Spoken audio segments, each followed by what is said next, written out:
एक बार एक संत के आश्रम में एक शिष्य ने कहीं से एक तोता पकड़ कर लेकर आया और वह उस तोते को एक पिंजरे में बंद करके रख दिया। यह सब देखकर संत ने उस शिष्य से कहा कि तुम इस तोते को छोड़ दो, इसे तुम आजाद कर दो, इसे यूं ही कैद न करो, क्योंकि परतंत्रता संसार का सबसे बड़ा अभिशाप है।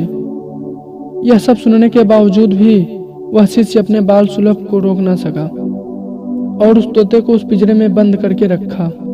तभी संत के मन में एक विचार आया कि क्यों ना इस तोते को ही स्वतंत्रता का पाठ पढ़ाया जाए कि इसे स्वतंत्र कैसे होना है। उन्होंने वैसा ही किया।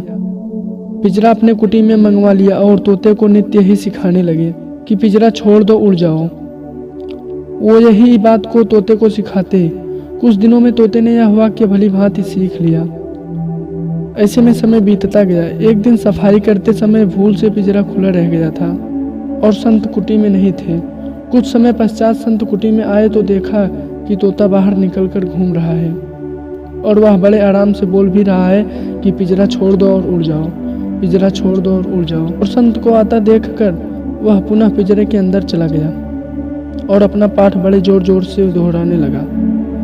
संत को यह देखकर बहुत आश्चर्य व दुख हुआ।